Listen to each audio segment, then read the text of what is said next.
Hey everybody, how you doing? This is Stephanie from Cornerstone Create, the hands, hair, and heart. Thanks for being here with me today. I have a fun-filled Valentine's Day card for you guys. This is the one that I'm actually giving to my hubs, to my hubs. So he'll enjoy it, and if he doesn't, then he's gonna act like he's gonna enjoy it. So we're gonna do what we do.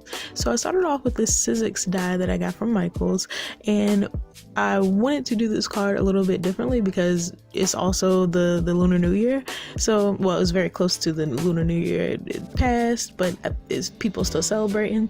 So, just kind of in honor of that, I wanted to do my card in a way that that kind of celebrates that without necessarily like going overboard.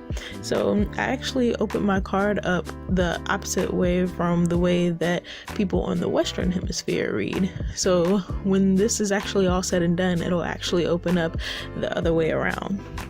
So I cut that out. I cut the die out. You can see all the hearts. I'm going to fill this in with glossy accents so that it has a nice stained glass look.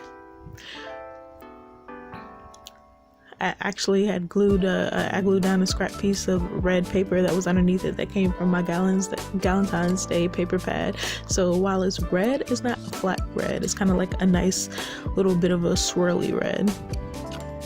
And to do this, like I really had to squeeze the mess out of this bottle, and I feel like I shouldn't have to. I had to declog it a couple of times. Glossy accents is just not something that flows very well, but when you can get it the way that you want to, like, it works very well. So I guess you take a little, you give a little.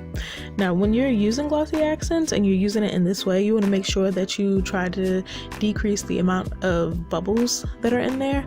If you do get bubbles, just drag it out with a pin needle or maybe a safety pin or something like that. That's what I had, a safety pin. So I'm going over here and I'm taking this love die from my Stampin' Cut from Hero Arts, and I'm just going to, I cut it out 3 times with white paper and I cut it 1 time with gold. So I'm going to stack it in white using my glossy accents between layers, and then I'm going to put my gold on top of it.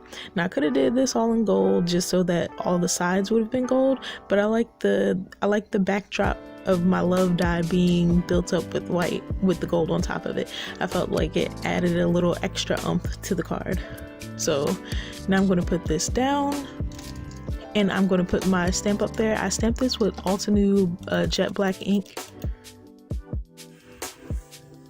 Hey everybody, so thanks for being here with me today. If you like what you saw and you want to see more of it, go ahead and hit that subscribe button and then hit that bell so that you can get notifications every time I post. I'll have links to everything that I use in this video in the description box below, as well as having some of my social media links so y'all can hit me up over on my blog or on Instagram. I'm really active over on Instagram, so if you ever want to talk to me or say anything, comment anything, hit me up on over there. I really enjoy being here with you guys. Happy Valentine's Day, and I'll see y'all next time.